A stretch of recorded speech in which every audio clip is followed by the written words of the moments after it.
give you a heads up if I see socks or underwear or running children. And they know that you kicked your kids out for this a lovely experience with me. I'm so sorry you had to do that. They were here, no one would want to watch it. Oh my gosh. They have. Well, yes. Well, welcome to the Empowered by Victors podcast, Brittany. I'm really excited to have you on and talk about all things that you are empowered and showing up in the world as. From a business perspective as well as a personal perspective. Before we went live, we were talking about trying to survive the summer as moms of three children home for the summer. How are we doing on a scale of 1 to 10? What's our success rate right now? I'm an Uber driver. That's all I do. Everyone's fighting, everyone's crying, and they're all eating everything in sight. So Everything, right? Like my grocery bill in the summer is I don't understand. I mean, I do understand, but I are they bored? I Like think what's they're happening? just bored. I know. And then I'm like, am I creating like eating disorders by just like letting them bender on whatever they want? Like sometimes I worry about that. Or like, can we mix up the food groups? Like, not everything you eat can be brown. Like, you have got to eat something other than chips and granola bars or Yep, tortilla chips. yep, It's so bad. every single day. And then it's like I just bought that gallon of milk like 2 days ago and it's gone Gone. now Well, already. the teenagers just eat nonstop. This is true. You have a girl teenagers. Does she eat nonstop? Honestly, Jameson's worse than her. I do think it's a boy thing. Maybe they just burn more calories throughout the day. I don't even know. But I think Jameson actually eats more than her. Yeah, yeah. But Well, she's we're littering we're my basement. surviving. Yeah. We're surviving, Everything's not a mess. I necessarily. told Stacy before we started, I was like, check over my shoulder for like dirty socks and stuff. Because you never know. You never You never know. know what you're gonna find in a household. Never know. Well, thank you for being here. I'm so excited to get to know you even more on a more professional level as well. But we're going to keep this nice and fun. Brittany is a Instagram influencer and definitely a personal brand advocate, and also I believe works with other small businesses, helping with their own Instagram accounts and developing them. I have been to one of your workshops that you've put on in regards to education around Instagram usage as an influencer, and I found it super, super helpful. I can't say that I'm consistently doing all the things, but I know how to do all the things now in that regard. But I think there's just social media is such like a it's so complicated, and maybe it's just complicated because I haven't really taken the time to dive into it, but I feel like there's just so many different layers and it's constantly changing. So the way that you are like keeping up with the trends and keeping up with the software and the changes that they're making and all of those things, I just find absolutely fascinating and admirable. Um, so let's just start with your background a little bit, Britt. Like who are you? Where'd you come from? Where'd you grow up? How did Brittany exist in the world pre Instagram influencing? Oh man, I was born and raised in Wichita, which I've been posting a lot about recently because we just did a trip there, which was really fun. But I was born and raised there I lived there until I was probably 21. And then I met Caleb in Wichita. I had Brylan when I was 20 years old. She's now almost 14, which is wild. So I was a very young mom, which I feel like you were too. Yes. Okay. So those who get it, get it. So we were young moms. We moved to Atlanta, Georgia, actually, and I knew no one and felt very isolated and bored. I quit my job. So I actually got my degree in healthcare administration, which is wild, from Wichita State. I used it for approximately 18 months. Very expensive to not use, but here we are. So we moved to Atlanta for my husband's job. He used to work for Sears when they were open, and I just felt like, well, I got to make friends. Super bored. I had this 3-year-old that has nothing to do. So we got involved in like local churches. My fitness journey like was at like a pause here. So I always grew up athletic. I liked going to the gym. I always went to the gym, but like in that time and era, I feel like I was told not to exercise while I was pregnant, and so I kind of got like out of the routine of exercising because of what I was told, and then gained a ton of weight with Rylan, probably like 80 pounds. Not good. So I was trying to find something to do that I could get this weight off, something for her. So I joined a local gym there, the YMCA. And what's crazy is I still talk to some of the girls there that like I did classes with at the Y. We did spin and Pilates. It's just wild. So we lived in Georgia for a year and a half, and then where'd we go? Oh, Kansas City. So Jameson was born in Georgia, my son. We moved to Kansas City. And then I was like, well, I don't know anyone here. So I had to like start that journey over again of like meeting new friends. And then in Kansas City, I actually started a blog, and the name was Seasons of Simplicity. I was like, why did I even, I don't remember. That was like 8 years ago. It was fine. And I like, so I will like research things. So I'm like a researcher. I was like, how do I start a blog? So I just like researched and like really dove into it, and then like bought a domain and like did the whole thing and like figured out Google Ads and like just taught myself how to do it because I just needed like an outlet. I needed something to do, and I wanted to connect with other moms that were going through what I was going through because I was such a young mom alone. So like all of my friends were still single and like dating, and I was stuck at home with a kid. Like you really realize like who your real friends are after you have a baby, because the only a few stuck around and most of them did not. So I was super lonely, and I was like, I need mom friends that like I can talk to about what I'm going through. Like postpartum, I had really bad postpartum anxiety with Jameson, and I would like self isolate. And I was like, what's wrong with me? But like, I never had any friends that would tell me, like, this is normal. Like, what you're going through is what I went through. I just felt like I was the only one. So I was constantly looking for connection. I started this blog, and then I started posting more on Instagram. Probably, gosh, let's see the time period. So I started the blog in 2012. Jameson had a lot of health issues for like 2 years, so I had to take some time off. But my first brand partnership was with a DocaTot. Do you know it? Do you remember what that is? It's like a, it looks like a boat. You remember like the boppy things? Yes. It was like that, but the baby, you could like move it around the house and baby could like sleep in it. But it was like this, it was like a pillow. I kind of remember that. Yeah. Yeah, Oh, yeah, yeah, yeah. No, I do. Yes, it was like DocaTot. a, yep, yep, Yep, yep. that was my first brand partnership. And I was like, okay, this is actually really fun, like working So with that's brands. so nowadays it's like the snoo, but back then DocuTot was for sure like The the thing. cool, yeah. I Yes. thought it It was was like like so innovative. And now it's like they have robots rocking your baby to sleep. I'm like, okay. I never had any of this fancy stuff. But I loved the idea of like working with brands and like creating content and getting, I could be at home with my kids, I could get paid for it. And I like to be creative. Like I've always needed like a creative outlet of some kind. So then I just started posting on Instagram a little bit more as he got a little bit older, got pregnant with Emmy. And then I really started to post like maternity and like fitness after we moved to Kansas City when Jameson was little. So had Emmy in Kansas City. I started to post more like maternity type stuff and like fitness stuff. So I actually, that's when I was like, I'm going to work out this, I'm going to move my body during this pregnancy. I'm going to follow the programming. I cannot feel the way that I felt my last two pregnancies, like mentally or physically. And honestly, I was in the best shape I had ever been while pregnant with Emmy. I did have some like sciatic issues towards the end, but I just felt so good. And I was like, I need to keep this up. And again, I met another great community of women in Kansas City because I joined a gym.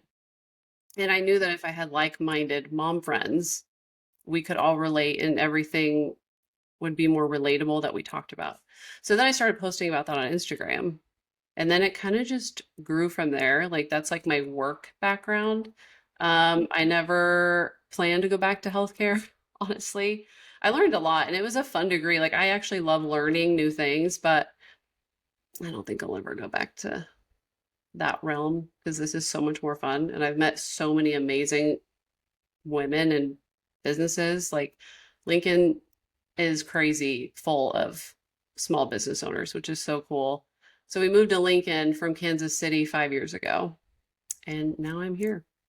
Yes, we're a current member of Victress Gym, obviously, but you've had, or Victress Lincoln Gym, I should say, you've had a very extensive, like, organic process of getting to the point of the following that you are now have on Instagram and the brands that you now represent and all of those things. Can you talk about like what's been the biggest challenge that you faced like starting out within that influencing space, if you want to call it that? That's what I consider you. So, The biggest challenge in the beginning was probably overthinking it. I started off doing home decor too a little bit. And mhm. my life is such a shit show that like I could not keep up with the home stuff. Like I love design, like I like putting things together, but to keep it picture perfect was just not the vibe. So I kind of transitioned more into being a shit show. So I think you kind of have to figure out like the authenticity piece because you can easily get on. That was my biggest challenge. It took me a long time to get over myself and just be like, okay, people don't want my curated house.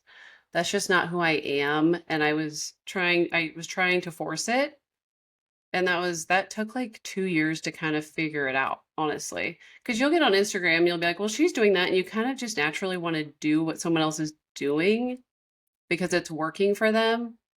But if it's not authentic to your brand, it's not going to work. And people can sense it, you know? Like Yeah. you can't really fake it till you make it.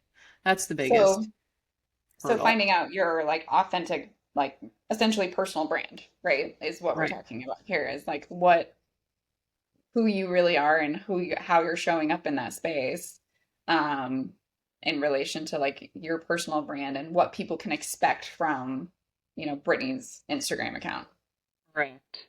And like, whenever we taught like social media classes, we would always say like figure out your pillars. And by that, that just means like what can you talk about nonstop and like get genuinely excited about every time that you're posting?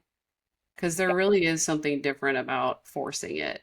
Like, I get excited still, like, oh, I can't wait to post that reel because it's so ridiculous. Like, I get excited to post things and like talk to people about things. And I think that's why I've been able to like hang on for so long because I mean, it's been since 2012.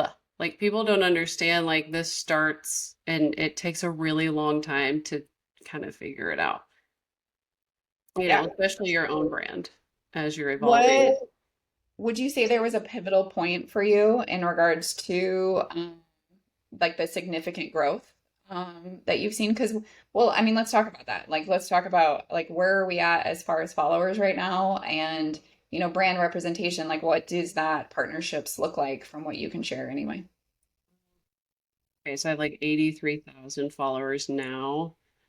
I don't know. It just ebbs and flows so much. And it's really easy to get like once you reach probably 20,000, like from 0 to 20,000 was probably the hardest for me just because I was in that like trying to do home decor and then I was trying to figure like see if this worked and see if that worked. And really I just needed to stay consistent with one thing. I was kind of bouncing around a little bit too much. So once I kind of figured out what got me excited to post, like all the relatable mom stuff and just being vulnerable and developing a thicker skin and not really caring like what the comments say, that's when like I started to develop more of a community online, I guess. Like some of the people that follow me are just like they'll message me and on a regular basis and like I consider them friends. Like I'll see them in public and be like, "Oh yeah, what's your handle?" Like cuz I like remember it really is like a friendship. And so like once that started forming, I started to see a lot of growth because it's a community. Like I feel like as women we're always like, "Oh, do you follow so and so? Like I love her stuff or her recipes, whatever." So it's really just about staying consistent and like not giving up because this is probably I probably reached 20,000 last year and it took me 3 years to get to 20. And then after that, I just kind of, you know what I mean? Like the community just keeps coming back and growing because I've been so consistent, especially the last probably 3 years. I've been extremely consistent with the type of content I put out, regardless of like, and you will have reels that like totally fail. And I think people get discouraged by that. Like I've had many reels that don't even reach 10,000 views. Like that's really low for my account. And you kind of just have to move on and like do the, you know, keep going, do the next thing. They're not all going to reach 100,000 or a million or whatever. So you're saying you had about 60,000 follower growth in the last year? Correct. Shush, I know. girl. I know. I don't. I wish there was a secret sauce I could share. I think it's really just being vulnerable and consistent, Yeah. you No, know, and I mean, it kind of snowballs too. Like as you get to certain milestones, it snowballs a little faster. That's why people with like 200,000 followers can jump 100,000 followers pretty fast because they've kind of figured out their community, you know? yeah, no, that makes total sense. And then you figure out your brand, you figure out your community, and then those same people are sharing, the like-minded people are all sharing that same stuff in their circles, and that circle is Hmm. getting to the next circle, and all of those things. So again, you've done this all organically. It's not like you're paying for followers or anything along those lines. Yeah, I don't even because know I how think people that's a do it. common misconception for a lot of people, right? Really? Well, I don't really know how people pay for followers. I think what you can do is like, I had this really weird email come in and it was like, Chelsea Huska from Teen Mom wants to do a giveaway with you. And I don't know if Mm, it's legit or not, but you basically pay to be a part of this giveaway, like $2,000. And then in the giveaway, it's a requirement that all of like all the people who enter follow you. So essentially, you're getting someone with almost a million followers to expose you. I think that's how people pay for followers okay, because you're makes like sense. paying to do something and you're getting followers in a giveaway sense, but you have to pay for it. It's like I'm not doing that. Well, You and know, you would want to make sure that it aligns personal brand wise, right? Like you don't right? want to just like because otherwise it doesn't work. You don't No, gain the same network of the same like-minded people if you're doing a collaboration with somebody that isn't on the same, personal brand, at least like content wise. right. And I do think the like collaboration thing has been a huge help. Like collaborating with other businesses and other like social media creators has been that is truly how you grow is by helping others and collaborating with other people because you're getting each other's audiences eyeballs. You know what I mean? Yeah. Let's talk about your like personal brand. Like what are the things that you have really like defined as like key pillars for you? I know like humor and the shit show. But what other things have you chosen? Again, you said things that bring you joy and that get you excited, but that lead you in your decision making of like whether you're going to collaborate with somebody or be in a partnership on a reel or a certain brand that wants to like do content with you. How does that guide you? Oh, that's a hard one. I think as far as my personal brand, like millennial type stuff, 90s music. That's just so relatable to me and my niche. Like, I love to watch that. And I think that's my generation. And like, those are the things we remember. And like, music connects people. So I think that's an avenue that I've taken like this year that has, you know, developed some sort of branding, I guess. Like, people know what to expect typically when they come to my page, and I want them to know what to expect. People like consistency. So it is kind of hard to branch out. Like if I were to post, and I talk to my sister about this all the time, um, like if I were to post recipes all of a sudden in a reel, it probably wouldn't do very well because people are like, why is she posting recipes? Brittany doesn't cook. You know what I mean? So I have to like really, you kind of have to tread lightly. Like, are people going to expect this? If they're not, then maybe I won't go in that direction. But I have worked with companies that are food based. Like I've done the Flex Pro meals and the garden cup and stuff like that. Cause like we all eat food, but when you do work with brands, it's super important that you don't sound too salesy and it applies to your niche. So you do have to turn things down. And I have had to turn things down. And I feel like we've talked about this before where it's like, okay, Brittany would never, I would never use that product or whatever. And it stinks because it's money, but also you want the content to do well. So it's this balancing act of like, does this fit in my niche? Can I make it fit in my niche? Will the brand let me put it, fit it in to humor or something? Because usually I'll lead with like, I'm going to try and add humor to this or make it funny or, and recently this year I've branched out into more clothing type stuff. I do think it's okay to like add things as you go, but maybe don't go from here to here to here to here. Like, cause like fitness has always been a part of my life and I do share about it in stories and stuff like that. And I slowly have been integrating that more in, but I'm not a fitness influencer. It's just genuinely something I do every day. So it's like finding that fine line of what my niche is, what it Yeah. isn't. Yeah. No, that makes total sense. So, for somebody like me, that the social media world is like completely daunting. Are you like batching your content? Are you like laying it out? Like, do you have, workflows that like once they go, then this happens, then this happens, that, do you schedule the times that you're posting? How automated are these processes for you? Or is it just like everybody else, just like I'm sitting down to work and therefore this is the time that I'm posting? That's a good question. So from a small business perspective, you do have to plan out time. You know what I Hmm. mean? This is my full-time job and I can kind of film as I go throughout my day and I can skip posting days and it's usually okay. But like when we used to coach small businesses, I would say like you need to have a plan because you're not going to do it if you don't have a plan. Kind of like you said, but this is the job for me, so I don't necessarily have to have a plan. It kind of can come more organically. It's just different types of content. I do actually batch a lot of content. And what I do is like as I'm on social media, I'll save things or like concepts or like ideas, whatever, to a folder because you can save things on Instagram. And then when I do have time, like today, my kids are not here, I can go back and like film those things.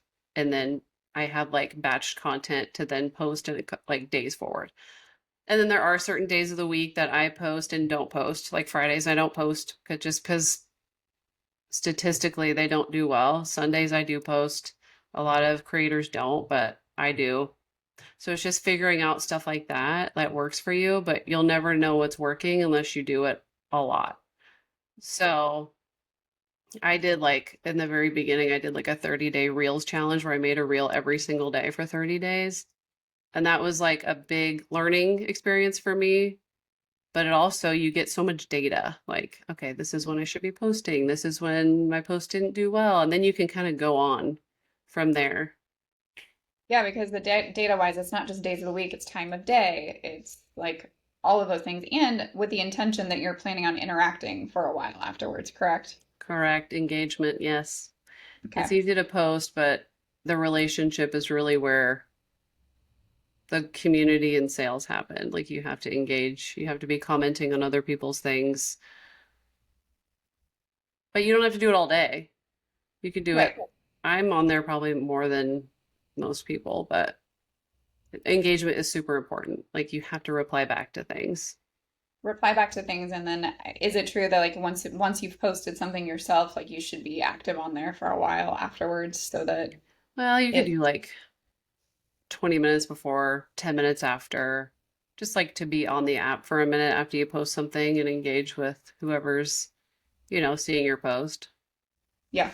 And when you say engage, is that like commenting back on their stuff? Is that replying to the comments on yours? Is that like DMing people that follow you, just like checking in? Like Well, how does mainly, yes. So mainly it's comments, like responding to comments and then like commenting on like my friends' posts or like other creators' posts, but also answering DMs. That's engagement as well. Like whenever people reply to your stories, you're getting, a form of engagement. and more engagement gets you more reach.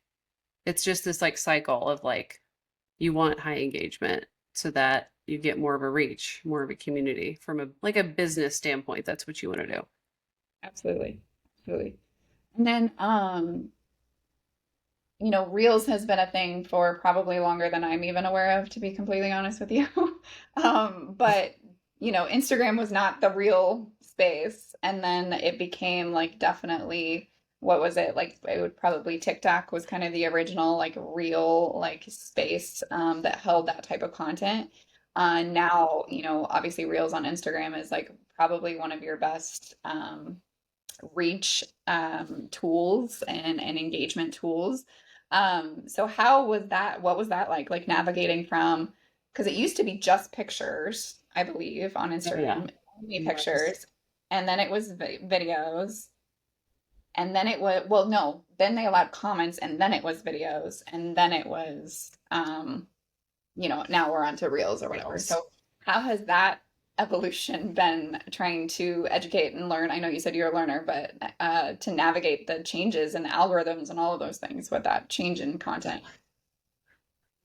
Just kind of have to do it. Yeah. And Reels started around, I think they started in 2019, 2020. It was like 2020. And then TikTok was really big in 2020 because we were all trapped at home. So that's really how TikTok grew. But they are completely different algorithms. Like they are nothing alike at all.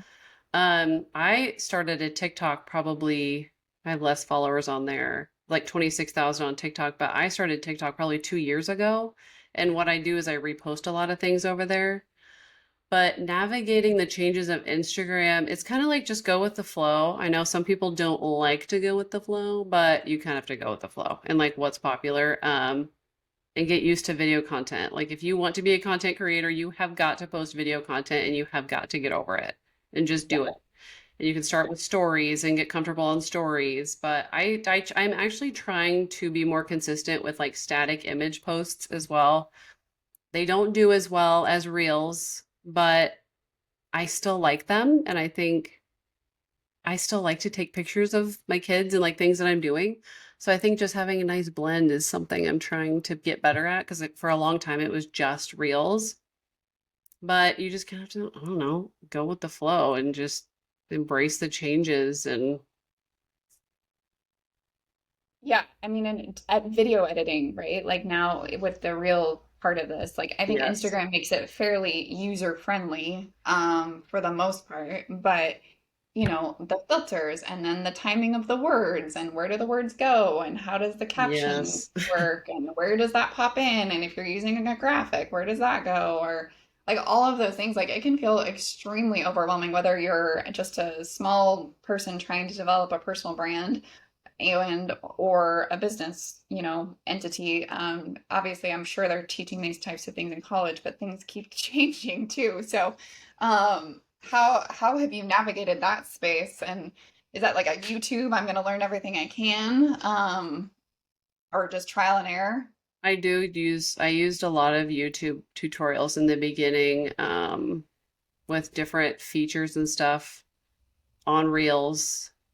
I actually use CapCut and Splice a lot because I think they're more user friendly than Instagram Reels. It can be so glitchy on Instagram, and I've lost like full videos, fully edited videos. It's very frustrating. So the more like fancier ones, I guess, you can do more things are CapCut and Splice. I just, yeah, YouTube tutorials and I just kept doing it and learning new things about it. And you hear it from like other creator friends too. Like I have other friends that like we talk back and forth, like, what'd you use for that? Or and like a new like app that people use is like a DM automation. I'm sure you've seen a lot of that recently is like comment this word and you'll get an automatic DM. Yeah. Highly recommend using something like that if you're trying to sell through Instagram. Massive change in return on investment with that. Because people like easy, quick. They want a DM. They want, oh, where'd you get those pants? Easily like integrated. They get the link. It's easier for me because I'm not physically having to send all these DMs and links. But that's something that's like new and hip and cool in the Instagram world is the DM automation. That's amazing. I mean, that has to make things a lot easier Well, and too. like small businesses should be using it too. You need to be using DM automation DM automation. and AI. Well, we were just talking about AI the other day where it's like that's just another thing you got to figure out. Like Chat Yep. GPT and all that is new, but like I get on there and like work with it and try and figure it out and you just got to do it if you want to stay up on it, you know, and Yeah. stay well connected and make friends in your niche, you know. Well, and how does like help serve other people like yourself, like how to educate people on creating processes, and I'm sure, I mean, Not a, AI can even give you, I'm sure, like a schedule or a content layout or like whatever it may be, depending on, what your niche is. It can give you ideas, it can give you captions, it can give you a anything. lot of different things that the creative brain at times doesn't have the capacity for. I'm curious, just because that's the way my brain works. Do you feel less creative or more creative in different parts of your menstrual cycle? I know you're like big into menstrual cycles and like tracking your hormones and like stuff like Yes. that. But as far as like creating content, like Yes. have you noticed like certain points of your cycle that you're like, wow, like I can feel super productive and creative and like I'm not doing anything. Absolutely. And I talk about that all the time. So like follicular ovulation, I am like creating so much content and I'm so creative and I have all the energy and I'm going. But like luteal and then menstrual, you probably won't see me on very much. And sometimes I try and film more because I know that I try and film more in follicular ovulation to use when I'm not wanting to be online. And Yeah. yes, Yeah. absolutely. Yes, that is Well, totally the a thing. creative capacity just changes so much. Oh, Like, I yeah. know for me personally, like from a programming perspective, like I do not want to program when I'm like luteal, menstrual. Like, I'm very productive at that time in my cycle. Like, I can like task orient very, very well. Mm-hmm. But I am not like the creative capacity in me is Mm-mm. not where it would normally be. And so it's interesting to like creativity is something that like has to be fostered and growed and like continue to learn and like, researched and like all of those different things.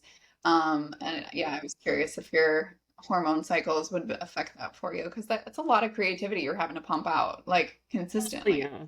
And the imposter syndrome comes in real hard, luteal, where it's like, why am I doing this? I don't like anyone. Nobody likes me. You know, you get that like, why am I like this? And then you're like, oh, I'm about to start my period. Because I like chart Hmm. everything.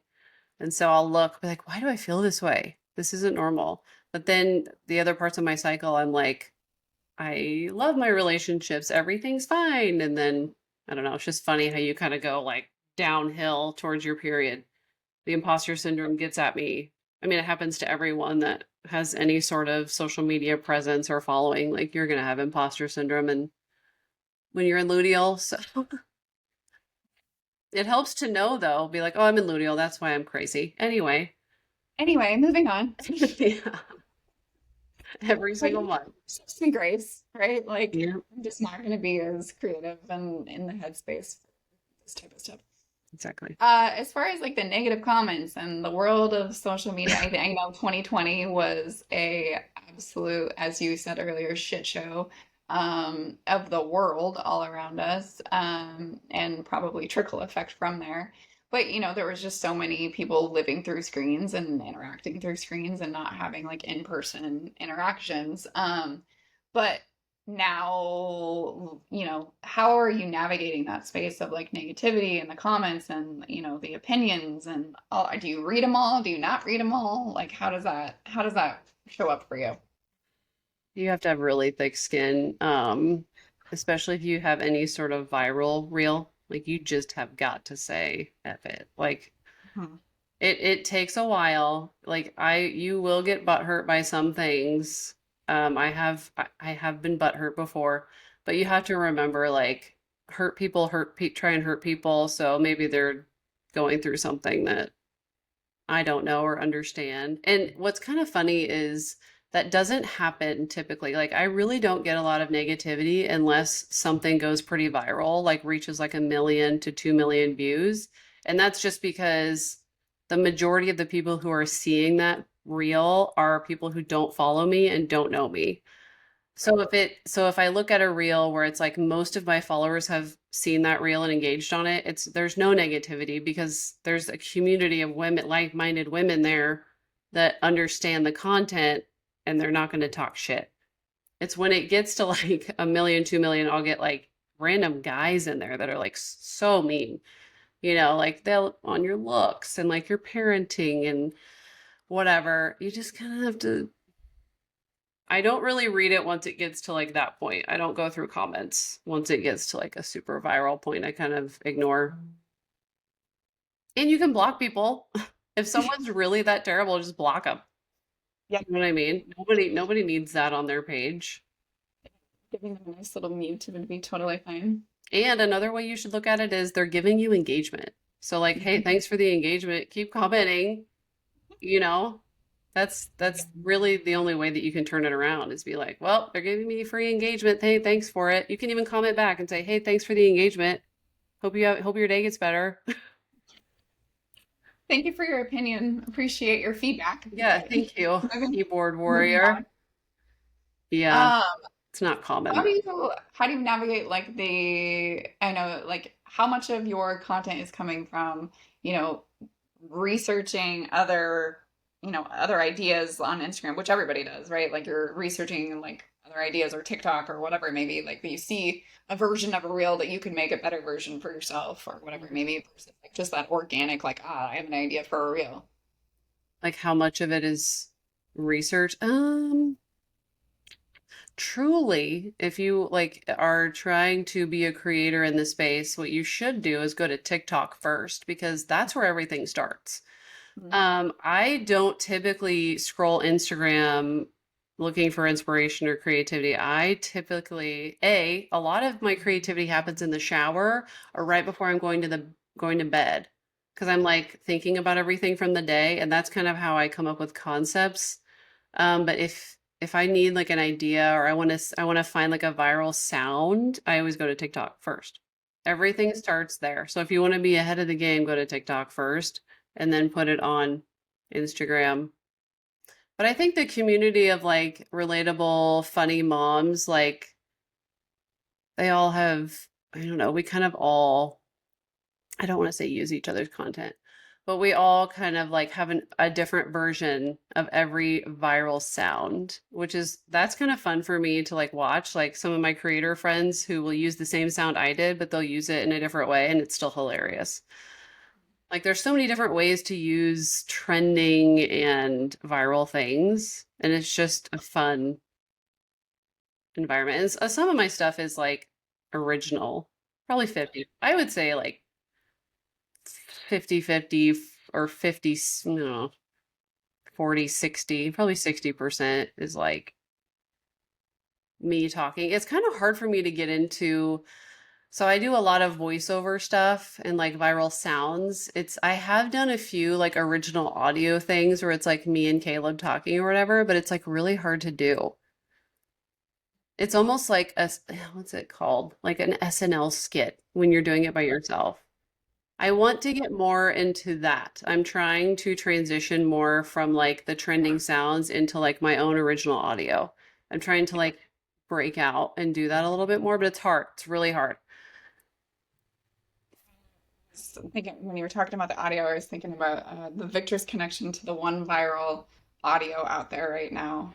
Um, well, I don't know even know if it's relevant anymore, but we had a former member's daughter reply to her question, or I don't remember what they were doing, but the little girl shot back like, "I just a baby." Oh, Um, yes.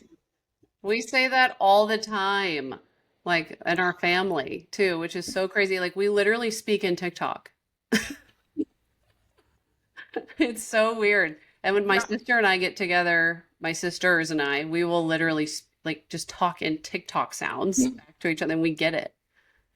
Yeah, So do you understand like the Riz and no, Skibbity no, something no, something? I don't understand it at all. But I will video Brylan trying to explain it to me sometimes. And that in itself is like relatable because we're all like, what's happening? What is happening? What did you just say? These What did words, you if you say Ohio Rizzler, slang one more time, Ohio Rizzler, skibbity toilet, something toilet something. riz, Yes. it's their own language.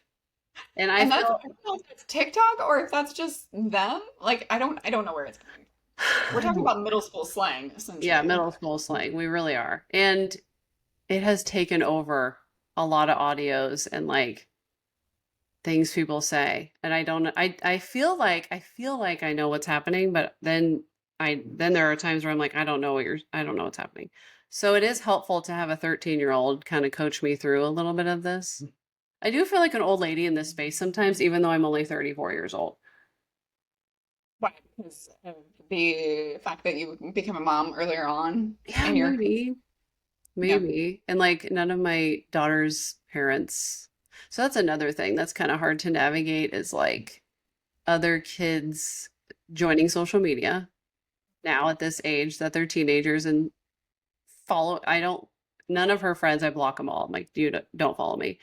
But it's like that space has been really new to navigate. Like her friends and then her friends' parents, like seeing me on Instagram. Like you just, I don't know. It's just like this fine line of like, what should I or shouldn't I put out there? And like, she doesn't want to be in certain things, and I have to respect that too. Like, those are some other things. Like, I do not, I have some creator friends who completely blur out their kids. Like, they don't even show their kids. I mean, they're way younger, like toddlers, and that's fine. That's everyone's choice. But that's been honestly the hardest thing to navigate has been that, like, when to put them on. And the boundaries with that, right? Like, you Yes, know, I I know you personally. Um and I'm learning more about you professionally too, but like the Brittany that I know is, I don't want to say different than the Brittany that's on, the reels all the time, but you are absolutely hilarious, but you're not like that funny all the time. Like it's not how you exist from morning till night, right? right. Yeah, and And showing up like that is hard all the yeah, time. yeah, and like how to people's expectations of thinking that they know you, I'm sure is probably a little bit interesting to navigate too. Can be a little bit. Yeah. Like the internet to in-person switch Mm-hmm. is just weird. It's all kind of just weird, Yeah. but it's Yeah. super fun. Oh yeah, I'm sure Wouldn't it's change just a you gotta, thing. you probably have to have some boundaries with um like you said, like boundaries with your kids, boundaries with what content you're choosing, boundaries with um, friends, followers, those types of things, because like this is still, you still do have a very real life that the world doesn't necessarily have to be a part of or know. It's true. Most of what you see for anyone on Instagram is probably 30% of their day. So Hmm. that's super important to keep in mind. Like if someone's, looking like they have a real glamorous day, that's probably 30% of their day, and then the other part might not be. So Hmm. I Yep. try Just and trying to share keep the it not so real. glam. Yeah. I try and share the not so glam, but even then it's still only 30%. Yeah. How often? So if you were gonna like lay out, like let's say either a small business owner or just somebody wanting to like develop their personal brand, like what's your like let's say top three tips and tricks for somebody that's looking to grow their brand and increase their following within this space. I know we've talked about a few of them, but if you had like three like little gems of advice on like how to navigate the space well and effectively, what would those be? Say first, don't spend so long trying to be like anyone else on the internet. You have to be very introspective and like kind of figure out what's authentic to you. I think it took me a while because I was such a young mom to get to know who I was, like as an individual. And I still am kind of struggling with that. Like, who am I? What do I actually like? What do I enjoy? Um, and that helps you be more authentic. Like, who are you? And like share about that because everyone is so different. Everyone goes through so many different things in their life that like could help somebody else, and that's kind of what helps you draw in that community. Like life experiences. Like I've had divorced parents. That makes me unique. Like my life up until now is what made me unique. Almost a teen mom. Like things like that, I try to post about because it's going to be relatable to someone. And then another thing, like that I kind of had to figure out was I wanted my content to apply to everyone. You want everyone to view it and be relatable to it. But if you're reaching everyone, you can't niche down. So I would say in my brain, well, I don't want to post that because then this group of people won't like it. Well, maybe that group of people isn't meant to be like you don't need on Instagram. So it took me a while to kind of like get there. So get there faster if you're first starting out. Get there faster than me. Like niche down enough to where it's authentic to your life experiences, because I think that's where the community growth comes in. I think if I would have honed in on that a little bit more in the first 2 years, it wouldn't have taken me so long to grow. And then the educational piece, like you're going to have to be willing to learn, like be willing to learn and like self motivate and do some research. Like you just have to you could follow a million Instagram gurus, that give you tips and tricks, but like you got to do some research, whether it's YouTube or like take a course or attend something just to learn, like you said, like the video editing and like all that. And if you're not gonna, you have to do it in order to get better at it. So like pretend you're an expert even if you have 2,000, 4,000, 5,000 followers. Like you're the expert in your niche. Just keep researching and evolving. You're not going to consume it all and know it all. You know what I mean? You kind of learn as you go. Like, how often should people be posting? Oh yeah, I get that question all the time. I would do it for 30 days every day. Okay. Real. A reel. Do that A every real. single day for 30 days. You're going to learn a ton. You're going to get all the stats that you need about when to post. Just do that. Start with that instead of like, oh, I'll post Monday, Wednesday, Friday. Just do it every day. And then the learning curve will be from here to here. You'll just know it. You know what I mean? A lot more and see where you're Yes, it's going. just do it. Just take the plunge, commit to it for a full Mhm. month. That's where I learned so much. And then I don't know, I can't think of another one.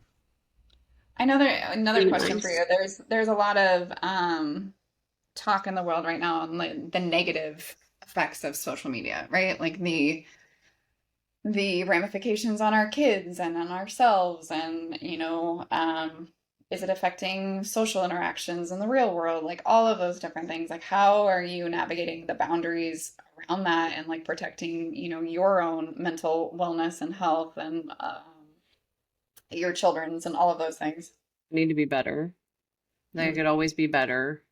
I try, so during the school year, it's not really an issue, like family boundaries, because I just work when they're in school.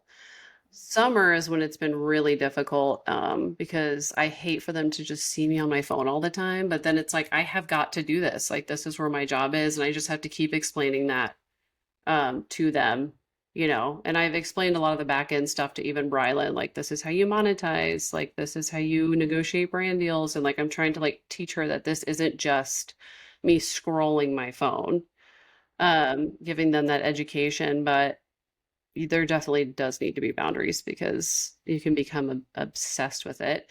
And like my kids don't have social media yet. I'm going to wait as long as possible. And I've talked about this on my Instagram many times where, the mental maturity just takes a long time. Like you and I, we never had to, we didn't have social media when we were teenagers.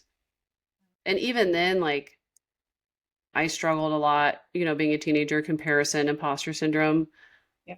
I think I have to set that boundary for my kids. And my daughter will even be like, well, you have it. But I'm like, well, I didn't when I was your age and my brain is fully developed. Like, I still get jealous and imposter syndrome as an adult with a fully developed brain. Like, you would struggle. And I've heard other parents with kids older than me that are like, oh man, wait as long as possible to give social media to your kids. Yeah. You I know, but mean, it's a struggle. every family has to do what's best for them, but like also like when your job and your career is immersed in that, it's Hard. hard to like find those. I'm sure it's hard to find those boundaries. It's Um, very hard. I yeah, struggle with it. The school year is easier, a lot easier, yeah, because I have that work time away. yeah. What other things are you super passionate about or see coming down the pipe that you're excited about? I know you said the DMs, the automated DMs. Anything else out in the industry right now that you feel like is going to be pretty big for social media? I do think AI is going to Mm. develop. I'm excited. My sister and I have been talking about starting a podcast. I do think Mm. podcasting is, you know, up and coming. There's like billions of users all around the world, and I enjoy listening to them. Hmm. My sister and I have, yeah, we're starting that process, like personally. I'd like to do a little bit more travel content now that my kids are a little bit older. I just have not had the opportunity to do it. Like I'm always here. So like personally, I'd like to branch out into those two things within the next year. That's my goal. And then by the end of the year, my goal is to get to 100,000 followers. That's another yearly goal that I have. Um, but it's always, I feel like social media is always evolving. So who knows? Yeah. How much time do you feel like you need to spend day to day? Me personally, Hmm. I don't need to spend 5 hours a day. During the summer, like on my phone or just working. Just yeah, I mean, working within the Instagram space. I actually have a timer on my phone for 2 hours a day. I try not to do more than 2 hours a day on the Instagram app. Things outside of that, like content planning and like filming brand partnerships, is a completely different thing. I mean, that could be another 2, 3 hours. But the nice thing is like I can customize my schedule to like the time of year and like what my kids are doing. That's yeah, I'm sure like the flexibility with that, but also like the pressure, like you got to do it. It kind of starts There's with you. there's Like a you have to ton of stay relevant. Yeah, and you can't do too much branded content, you know. You kind of have to balance that. You don't want your whole page to be branded, but also you want to make money doing this. You're gonna have to do branded content and like figure out how to work with brands, Yeah, you yeah. know, which has actually been like Um, the most fun part. how important is it that your page like looks consistent? Like Not important. the not important. Don't Just care. well, from a business perspective versus personal brand perspective, do you think it I matters mean, more? I think if you're a brick and mortar brand, like Victress, for example, like you need to keep up with your branding, like so that people recognize Right. you, Victress. Like, you know what I mean? I feel like Yeah. my brand is not like a logo or colors. It's more of like my face. Right. Um, so it's just different. My branding is more just like me and being on my page, which does that doesn't need to be aesthetic and I don't have to have certain colors.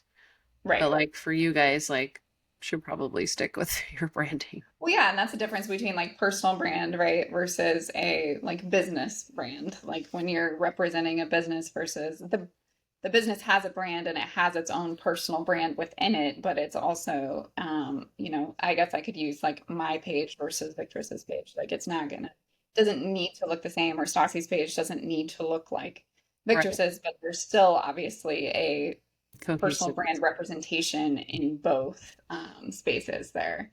But Right. some people get so caught up on like how does it look on their own page, like, and and I've gotten that way, like, okay, well, like I do a quote and then this and then that and then this and that, and like I just went through and deleted like probably most of my quotes the other day Did because I'm like, you? Oh my God. yeah, You deleted all your posts? I always tell all of my clients, do not delete do not do anything. that. I know. It's like, Well, luckily I don't have the following that you have, so it's not really that substantial.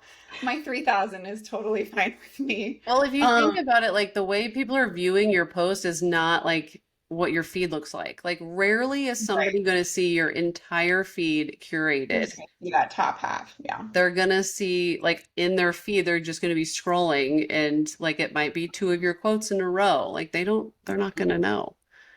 As far as like the quotes go, do you recommend putting those in reels? Like when you're, if people are sharing just like words or whatever it may be. Sometimes I've seen like, a reel made out of like a picture of a quote.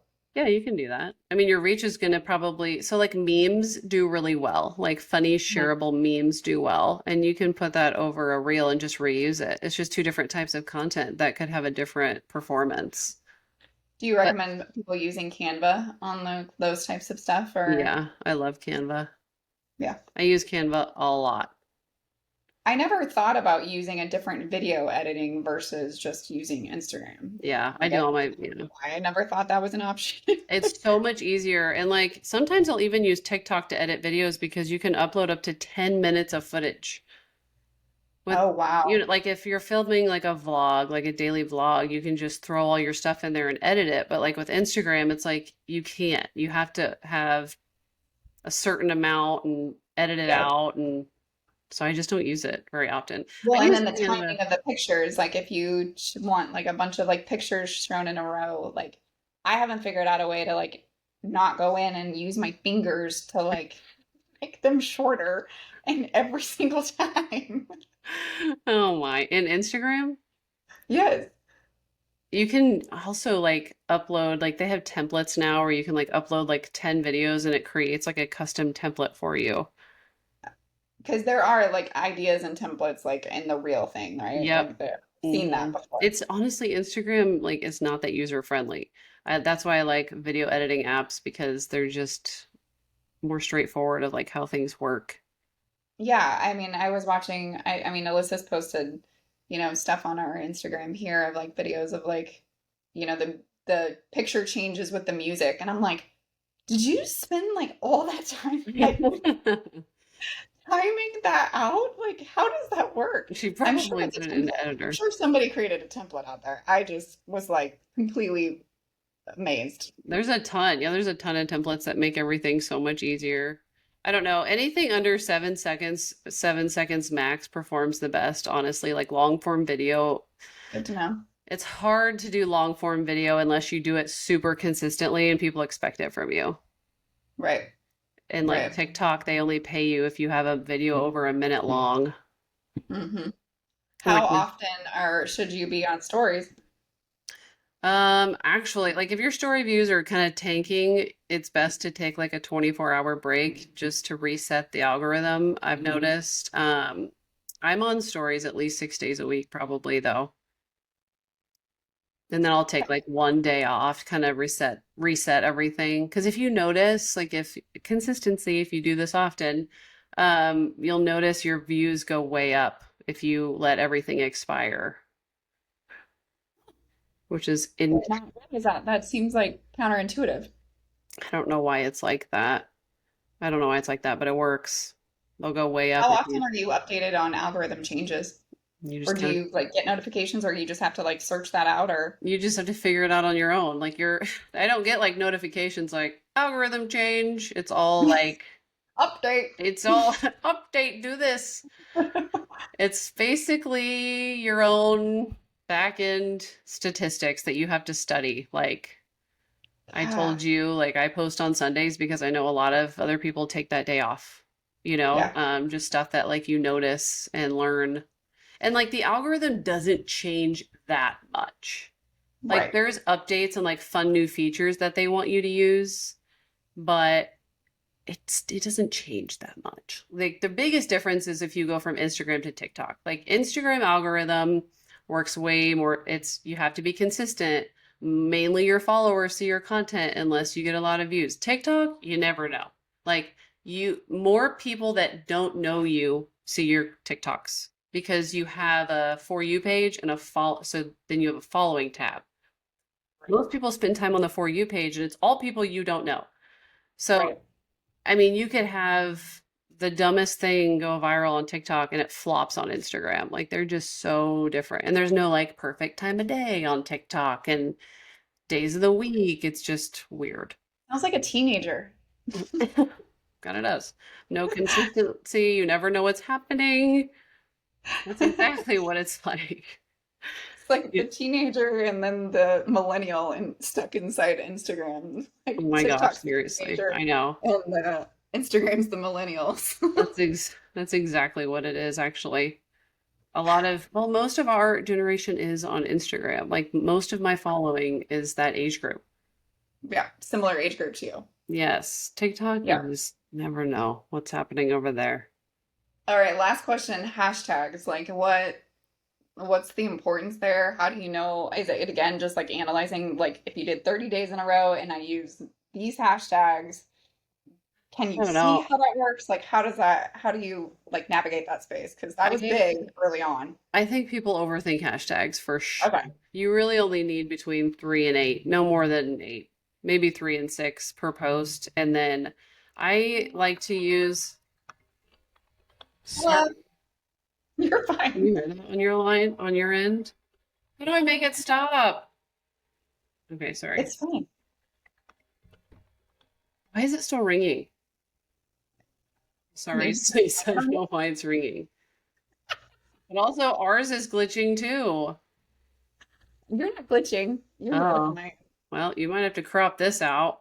No, I think we actually should keep this. This is Oh good. my gosh, it's still happening. Caleb, stop calling me. I don't hear you anymore. Oh my I God, don't I'm gonna hear it freak out. ringing. It's not ringing on You're my end. interrupting. Bye. Gosh. Gee, can you hear me now? Yeah, I can hear you. I could hear It you the won't whole let me time. put like my stuff on like focus mode either. You know how you can like turn everything Oh on? yeah, like airplane mode or whatever. Okay, I did it on this. Hopefully it applies to my computer. Okay, what This was is the question? hashtags, I think, is where we were. No more than Oh, 8, you said. hashtags don't matter. Between 3 and 8, and then like change it up a little bit between your posts, like whatever. What the fuck? I'm gonna freak out. Oh my gosh, and now my phone's not ringing. Stop calling me. The amount of Look, organic content we're getting right now, I think is you're gonna want this for a reel, probably. God, he's like, I told him what I was doing. Oh Hey, look. my, geez, get out of here. He's probably like, "Are you almost done? I'm hungry. I want to come home." Um, I forgot. Oh, hashtags. Yeah, just use whatever's relevant on that reel. Like, type in a few things. Don't use any hashtags over 1 million uses because then there's like no point. If it has over 1 million uses, it's not going to show up on anyone's explore page. So it's really just to tell the algorithm where to categorize your content. And how many people actually follow hashtags? Like, I know Not you can, but like, not many people would probably even know that you can. super popular ones like Mom Humor or Sure. LNK for Lincoln. Like a lot of local businesses here in town follow LNK just to like Follow. networking and whatever. Hmm. So like Hmm. those people follow, but not very many people follow them and they don't hold a lot of, I don't know, you're not going to go viral from a hashtag. Sure.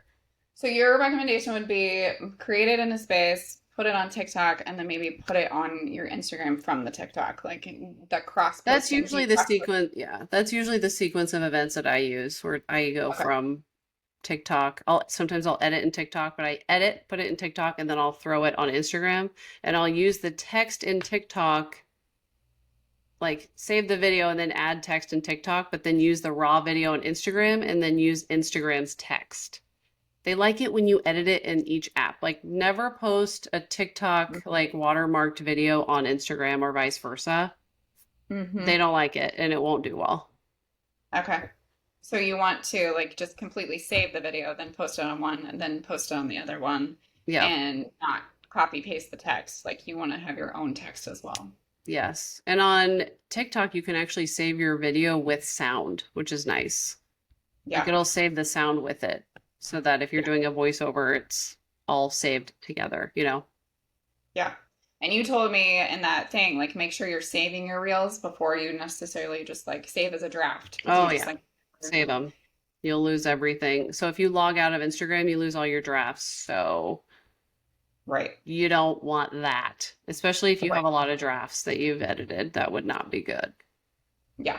Yeah. So make sure you're saving them all in Make there sure and you're then see saving them. everything. Do you hear that? The No? fireworks are also going off. Oh yeah, my dog's freaking out. Yeah. He's under me, like, please help me. Why are we doing Well, is there fireworks? anything else you wanted to leave gems on social media or that platform? Obviously, like you have built an amazing community of supportive women around you. I can't even tell you how many times it's been funny. Like people will send me your reel through, um, and I'm like, Love that. yeah, I know her. Like, I It's mean, I cute. also agree, it's hilarious.